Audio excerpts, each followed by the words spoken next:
zaka makumi asanu ndi chimodzi kampani ya Ilovo yakhala ikupanga komanso kugulitsa sugar mdziko muno, ndipo kampani yakhala ikutenga nawo gawo pa chuma ndi chitukuko cha dziko lino. Komabe pakhala pali zina ndi zina zimene zakhala zikuchitika makamaka pa nkhani yokhudza sugar mdziko muno. Pena sugar kusapezeka, pena mitengo kumasintha kumakwera, pena madandaulo onena kuti sugar kumatukuka mdziko muno munjira zosafomerezeka.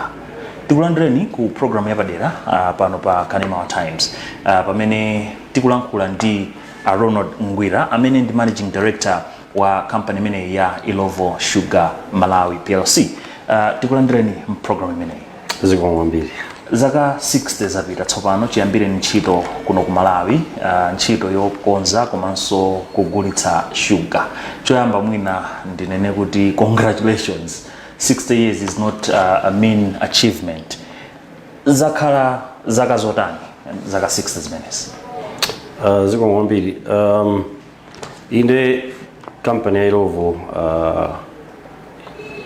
tikusangalala sabata lino kukhazikitsidwa pafupifupi 60 years ago. Chiyambire ni kugaya sugar Malawi muno. Inde company ya sintha maina kangapo kuchoka manja mwa London kubwera ku Ilovo Sugar imene tikuziwa pano kuti ndi Ilovo Sugar Malawi. Koma pa 60 years ipo yakhala ikugwira ntchito mokhazikika, komanso yakhala ikuonjezera kuzala mizimbe, kugaya mizimbe, kupanga sugar, kumatulusa kunja, komanso kugulitsa Malawi muno pa zaka zonsezi. Ndi business yaikulu, minda ya Dwangwa, munda wa kunchalo ndi zazikulu zinakhazikitsidwa kalekale. Takhala tuwikapo kuthekera kuti tionjezere mizimbe ikutuluka pa hekta, koma sikuti yakhala yopanda mavuto mkati mwa ndimemo. Nthawi zambiri zimakhala zikuyenda bwino, koma zokhoma sizilephera mkati mwa njiramo, koma tili ndi chimwemwe kuti tawoloka 60 years. Tizitambasula zaka 60 zimenezi mwina mwanenapo kuti zokhoma sizilephera, koma ndimaona malipoti amene mmatulutsa amene amasonyeza kuti company ya Ilovo Chingerezi mumanena kuti it has invested about 8.4 billion kwacha in community empowerment. Yapereka ndalama zokwana pafupifupi 310.5 billion kwacha kumisonkho pa chitukuko ndi chuma cha dziko lino, komanso ndalama zokwana 56.5 billion kwacha ngati phindu limene ani yake a company amapeza makamaka company ikapeza phindu. Kupatulapo sugar okwana 751,300 tons ndamene mwakhala mukutumiza m'mayiko akunja. Manambalawa mwina tike Chingereza mate human face to these figures. What human face would you attach to these figures and numbers? Yeah, so manamba ni manamba, komano tika mboitambasula kuti pafupifupi 500 tons ya mizimbe an hour ilowe muchigayo. Kuti tsiku lililonse logwira ntchito pafupifupi 1000 tons ya sugar izichuluka ma warehouse kumapita kumashopo osiyanasiyana. Pali zinthu zambiri zimene zimachitika kuti zonsezo zitheke. Ma staff members amene tikugwira nawo ntchito pa Ilovo kumbali ya agriculture, kumbali ya ku factory kumene, kumbali ya distribution, timakhala ndi oposera 10,000 amene ali ma permanents. Timatofika 14,000. Tikatenga ma contract amene tikugwira nawo ntchito wonyamula mizimbe, okolola mizimbe, okonza ku factory, wotipangira zina ndi zinazi, pa tsiku timatokwana pafupifupi 22,000 amene akugwira ntchito ma estate, kandi kunchalo, kandi kudwangwa, tikaphatikiza ndi kulimbi kuno. So tikaunikira pamenepo number 1 employer wolemba ntchito anthu ambiri Malawi muno ndi boma, wachiwiri wake ndi Ilovo Sugar Malawi. So tikamba kutambasula kuti manamba amwatchulawo misonkho kani ma profit kuti amalawi 22 million mamawa masana mazulo athe kumwa tea, athe kupeza sugar. Nchifukwa chake manamba amwatchulawo akuoneka kuti ndakuluakulu. So si manamba achabe, komano kuti mukhale ndi anthu ochuluka choncho kuti muonesese kuti safety aliyense amene wabwera ku ntchito mamawa aziweruka madzulo mmene wabwereramo kuti palibe ngozi palibe kuvulala komanso akamabwera ku ntchito ngati wasiyana ku nyumba ana amene akuphunzitsidwa ngati tili maneba wozungulira mindamo tikusungana nawo bwanji so tili ma social programs akulu ambiri kuzera mu zipatala zimene zili pa maestate kuzera mu masukulu amene ali pa maestate amene akusamalira workforce so mkati mwa munda pali zambiri zikuchitika tumanga manyumba anyuwani tumanga zipatala za anyuwani tili masukulu amene tikugwiza ndi aboma amene anthu wozungulira komanso okhala pa mundapo tikugwira nawo ntchito tikayang'ana amene tagundana nawo mmalire mwa minda imeneyi maprogramu ndende ambiri ndosayamba amene tikugwira nawo ntchito kumanga masukulu kuyika maboho mijigo madzi miyezi iwiri yapitayo kunali mochari kuchikwawako imene tapereka takhala tikugwira ntchito ndi ma community zozungulira mindamo kuti tiziyendera limodzi fuka mukapanda kuyanjana mukapanda kuyendera limodzi ndikuti mwasemphana so ndi chinthu chapa mtengo wapatali kuti tikhani mwayi wogwira ntchito mayi muno business ikhazikike mayi muno komanso ndi choyenera kuti malamulo a dziko azilondoledwa so tikamapereka msonkho sitimanyinyika kumakhala kuti ndi lamulo komanso tikudziwa kuti ndikubwino kuti Malawi ipite patsogolo makampani akuluakulu ngati Rovo iyene kusatira malamulo. Mwanenapo kuti sugar ndi Chingerezi timati essential commodity. Chimodzi mwa zinthu zofunikira kwambiri pa moyo wa munthu wa tsiku ntsiku. Ndipo mitengo ya sugar komanso kupezeka kwa sugar kumakhudza osati ma consumer okha ngakhale chuma cha dziko. Ndi mafuna ndifunsefunso ili kuti pakati pa tinaona kuti sugar kumasowa pena taonanso mitengo kukwera kangapo konse ndikumbukira mkatikati mwa chaka chatha adafika pa 3000 kwacha pa kg imodzi ulendo uno nkufika mpaka na 4600 kwacha zofotokoza chani makamaka kusowa kwa sugar mnyengo zina komanso mwina kusintha kwa mitengo makamaka pa msika. Ndiyambe kufotokoza za ulimi wa sugar ndi kakololedwe ka sugar. Mizimbe imazalidwa madambo. Pakali pano pa Irovo 75% ya mizimbe imene timagaya ndiyo timalima tokha. Pafupi pa 25-28% ndimene timagula kuchoka kwa alimi amene tikugwira nawo ntchito limodzi kudwangwa komanso kuchala. Mizimbe ikalimidwa nthawi yokolola kuti matrakita malole athe kufika kumunda simumatha kugaya mizimbe kukakhala kuti kuli mvula. So chigayo chimayenda kuyambira nthawi imene mvula yasiya yakata mpaka na timazimisa chigayo chija choti mvula ikakhala kuti ikuyamba. Chifukwa chosintha nyengo zigayo monga tidwangwa tinayamba 1979 date yoyambira mvula ndiyo sira mvula za makedzana si mvula za pano. Pa budget ngati chaka chatha tinayembekezera kuti chigayo tichiyatsa mu April koma mpaka na May 28 mvula idakavumbabe kudwangwa kusonya zati masabata 6 pa mapepa timati tigaya koma chifukwa kunali kudakali chinyonto pansi mvula inayi idakabwera sitinagaya. Tikerekeza kudwanga komweko mu Oktoba 2025 kunabwera mvula masabata awiri yosalekeza imene sinaonekepo pa zaka zambirimbiri. So nyengo zikusintha. So kalekale timayembekezera kuti chigayo chiyaka masabata 34 koma ndi nyengo za masiku ano tikakhala tatuka ndi masabata 29 kapena masabata 30 ndi mwayi chifukwa cha kusintha kwa nyengo. Tikatenga nchalo chaka chatha tinaona kuvutika chifukwa chosowa foreign exchange money. Chigayo chija chiyende pa mafunika ma spare parts kuti ma spare parts agulidwe kufika ndalama zakunja. Ndengati timachepekedwa pa ndalama zakunja ngati business chigayo chinazayamba mochedwa chifukwa zipangizo zinabwera mochedwerapo. So pakhala zokhoma zikusintha kwa nyengo, kubedwa kwa nzimbe, kubedwa kwa katundu, komanso kuchedwa kupeza zipangizo ndi zimene zakhala ngati zatikhudza mu zaka 5 zapitazi. Chichoke 2021 taona takhala tikuona sugar kalimidwe kake kakucheperapo.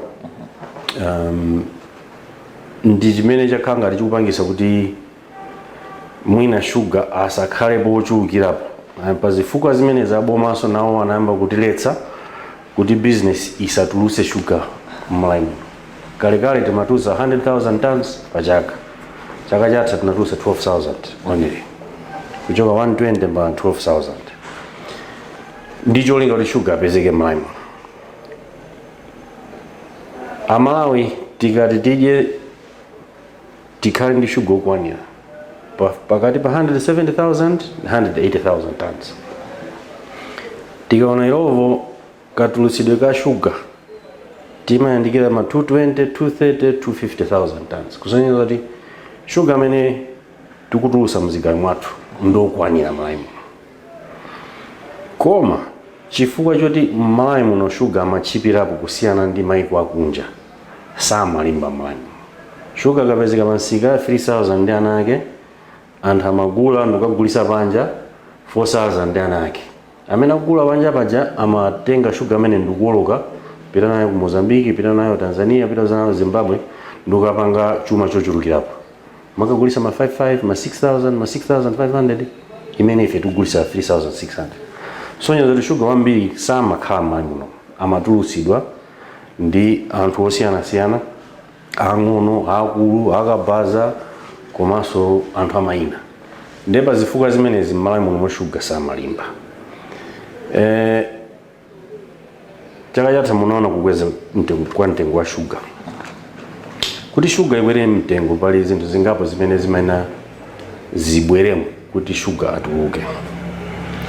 And ngati dziko makampani ambiri siya sugar ukani makampani ambiri ngakhale anthu mukatenga kunyumba kwanu ndalama zikutuluka ndizochulukirapo. So ngakhale mphamvu ya kwacha official ku bank sinagwe idakalipa 1,700 ndi ana ake. Katundu amene tikugula magrocery adakalipa 3,600 or 4,000 imene ku dola.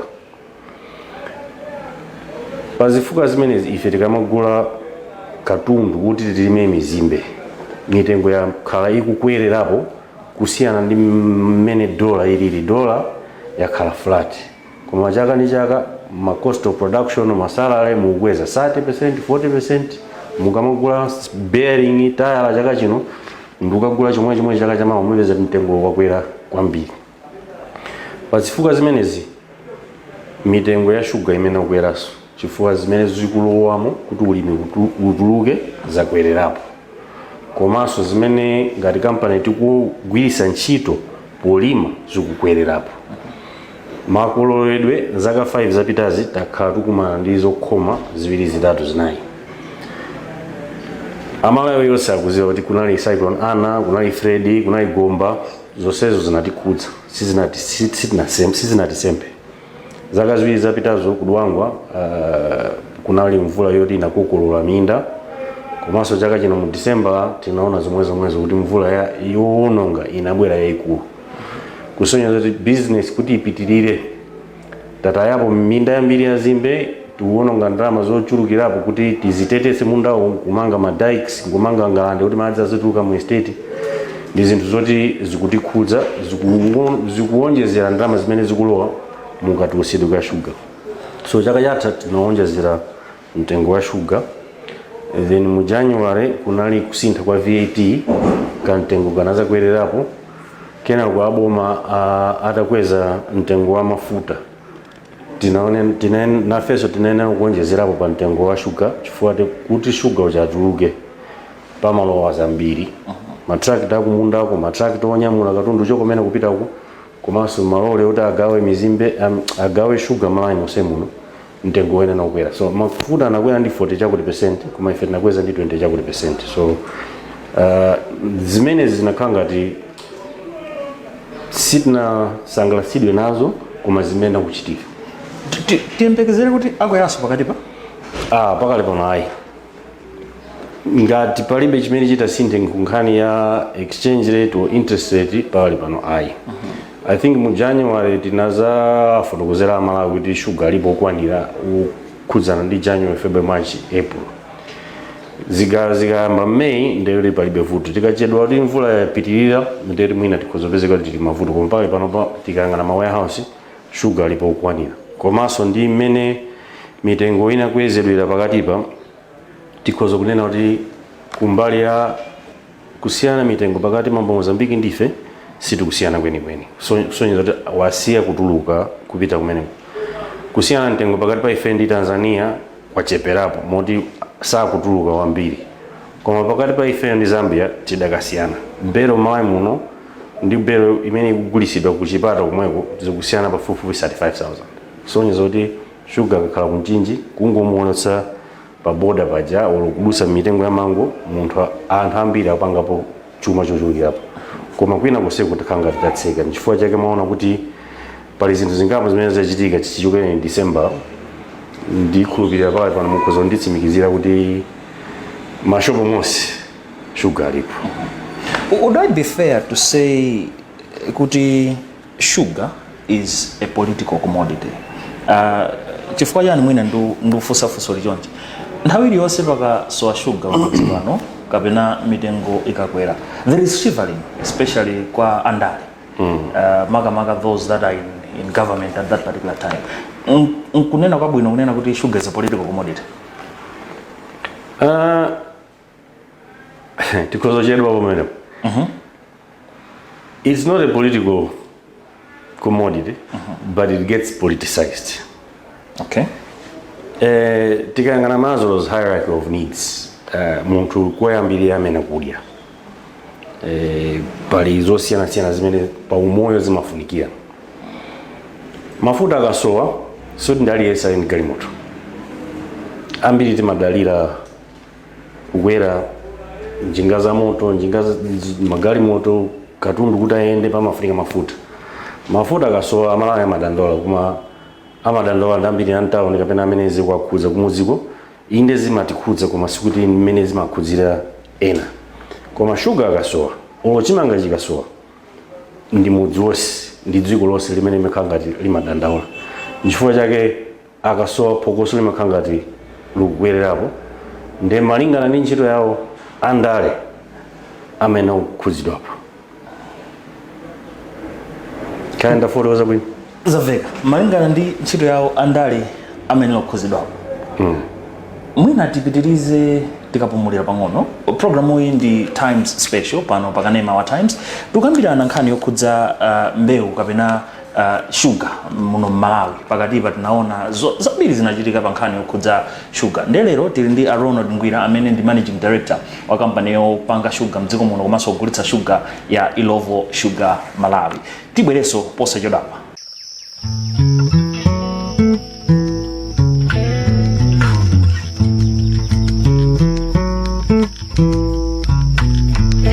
Ni gawo lachiwiri komanso lotsiriza program ya Times Special pano pa kanema wa Times. Lero tukambirana nkhani yokhudza sugar mdziko muno, ndipo ndili ndi Ronald Ngwira amene ndi mkulu kapena Managing Director wa kampani ya Ilovo Sugar Malawi PLC. Tisanapumulire ndinafusafuso kuti kodi sugar is it a political commodity? Sugar ndi crop imene ili andale kapena imakhudzidwa ndi ndale. Ndiye anandifusafusa kuti ndiye sazamveka ndibwerereso kwa iwo pa dzana panali export ban imene boma lida nena kuti ayi muyambe mwasiya kutumiza sugar m'mayiko akunja.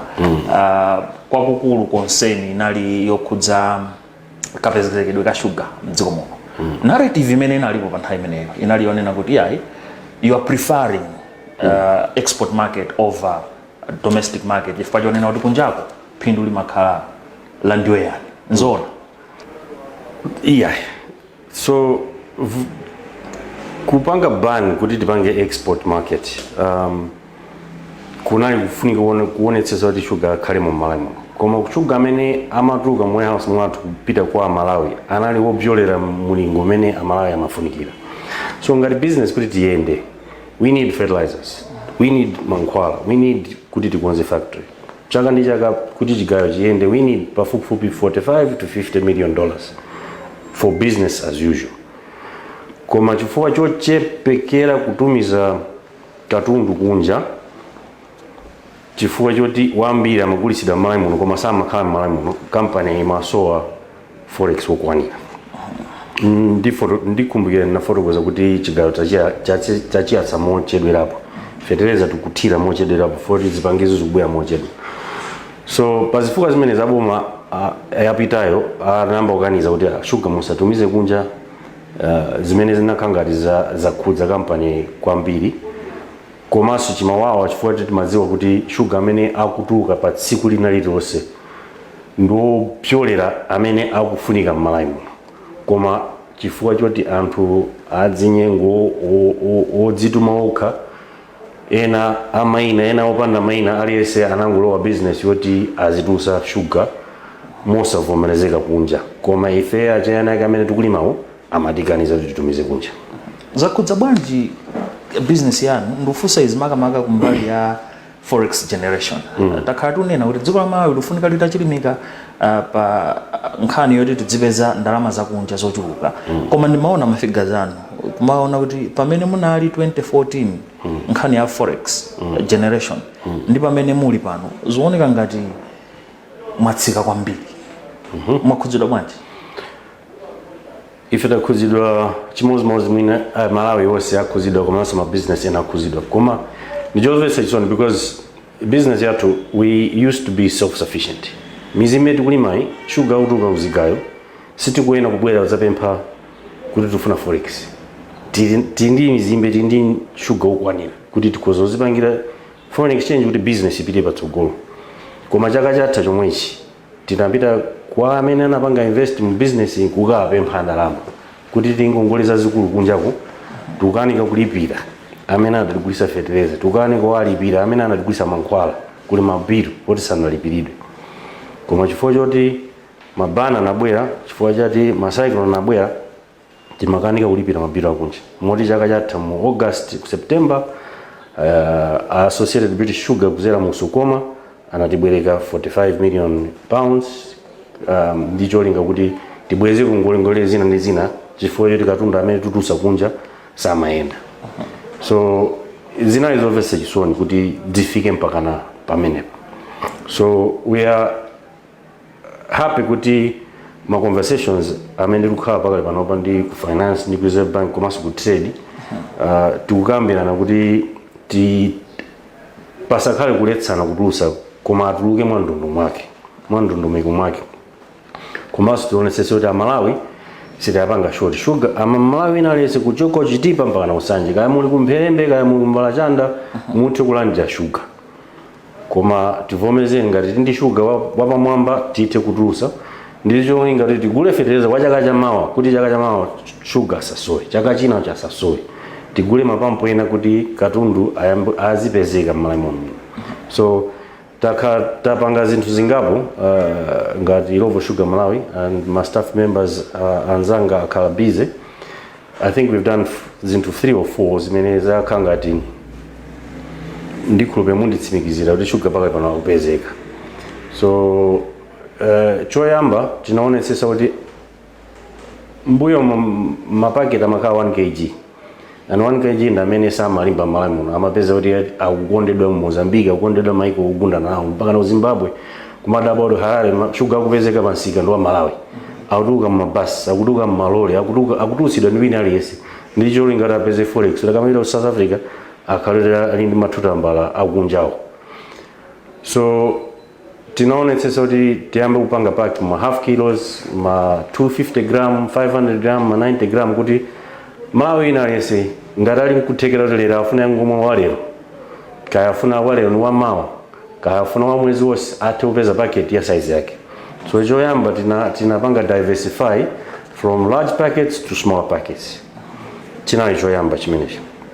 Chachiwiri mu December lamo tinapanga redistribute ma reseller model. So amene ankapanga supply ndi distribute ma district osiyana tinapanga advertising kulemba ma new distributors kuti awaonda amene azitenga sugar kuchoka kuzigayo kwathu ndomakasiya ma district kani kumzimba kani kunchewu. So ma resellers kunabwera ambiri anyuwani komanso ma contract amene tagwizana nawo tayikamo malamulo 10 kuti ngati angapezeke kuti akugulisa sugar modulira kusiyana ndi mmene tikunenera, ngati angapezeke kuti akuzembesa sugar mawu upita naye kuchitipa azingothera mumponera kapena mudowa kapena mulilongo mmene kuti anthu azembesa apite naye kunja, amene contract anyuwani tikhoza kuthana naye ndikumkwatchira contract pamene mbuyo musizinali choncho. Chachitatu, aboma atakweza mtengo wa fuel ifeso nkulondola pang'ono ndi kukweza mtengo kuti tithe kulima mizimbe. Mitengo ilathu itafika kuti sinafike kumene ili ya Mozambique ndi Tanzania, koma at least phindu limene limapezeka silipezeka kuti anthu atulutse. Aku Mozambique samabwera uzatenga malawi muno, aku Tanzania ndi Zambia samabwera mwa unyinji utazatenge kuno sugar kukhala malawi muno. Nde pazifuka zimenezi ayi ndithu azimayi ophika chaso akusangalala. Akafuna sugar akupezeka, wina aliyense akanyama pakhomo pake akupezeka. Dzana inayi mchipiku dark demerara wa brown analipo, wa white analipo, wa raw analipo. Kusonyeza kuti ndikhulupirira mukuzonditsimikizira mabibi atsikirapo fokarunda upezeka. Mabibi atsikirapo pamene tupita kumapeto, koma mwina kwa ma minority shareholders mabibi sanatsike muli listed pa Malawi Stock Exchange. Ndipo company ya Irovo ndi imodzi mwa company imene pakatipa yakhale ikuchita bwino pa Malawi Stock Exchange. Ndaona malipoti anu munena kuti pafupifupi 78 billion kwacha imene munapanga chaka cha 2025. Koma ena amene ali ndi umwini mu company imene yakuti ayi zikukhala ngati kuti ma dividend sili kwaona mokwanira. Muvomerezana nawo?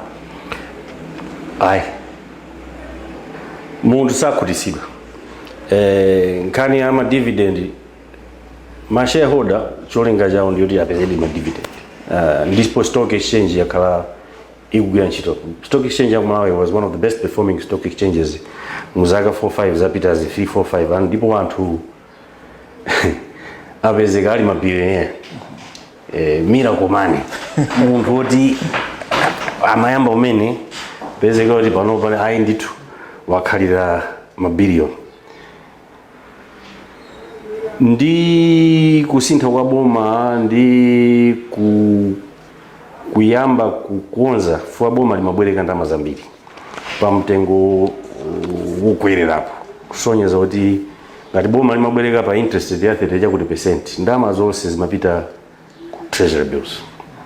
Mabanki amadakalinga ndalama ku treasury bills, nawonso nkumanga maprofiti andi ndi ma shares amakhangata makwererapo.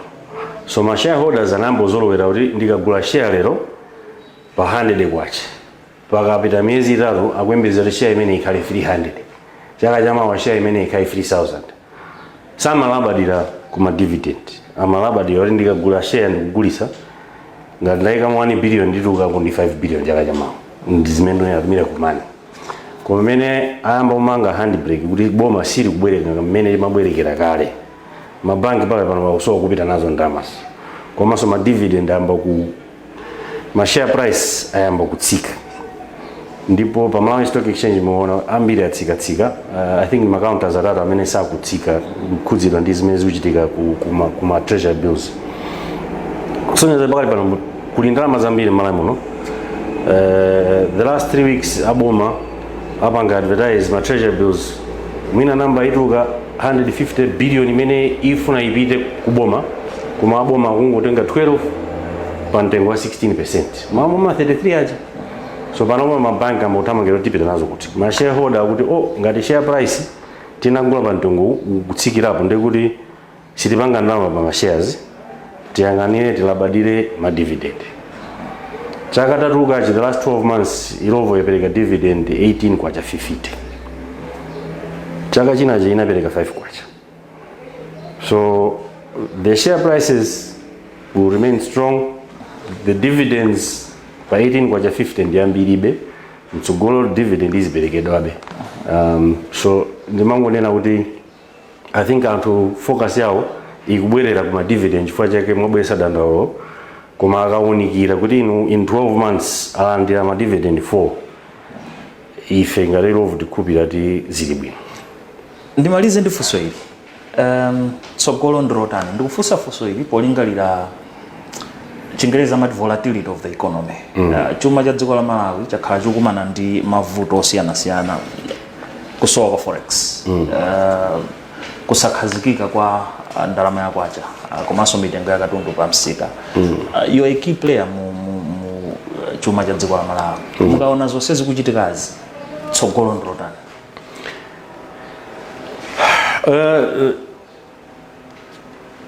Ndikhulupirira kwa anthu amene aona mvula zochulukirapo.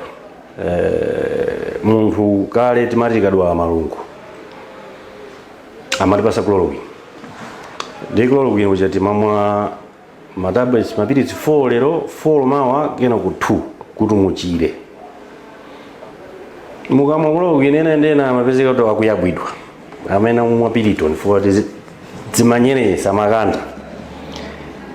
Chuma cha Malawi chinafika poti zinthu sizinayi bwino. Ngongole za kunja ndi zambiri, ngongole za m'malo muno ndi zambiri, forex kulibe. So kuti tichire tikuyenera kumwa chloroquine. Amawawasa amanyerenyetsa. So kuti tiyambe kupeza forex tiyambe kutumiza kunja ndalama. Boma liwena kuonesesa kuti ndalama zimene zikuonongedwa zikucheperapo. Komanso katundu wa m'Malawi muno kutuluka m'Malawi muno mopanda chilolezo komanso mosasatira ndondomeko ziwena kugwiritsidwa kuntchito. Tax base misonkho yathu yena kutoledwa bwino. Pakakhazikika pamenepo ndi kutseka pamene anthu amakokera ndalama za boma. Pakatsekedwa pamenepo tichira. Koma tikangomwa chloroquine mmodzi lero mmodzi mawa pozamaliza chloroquine 10 malungo adakalipobe siziyenda.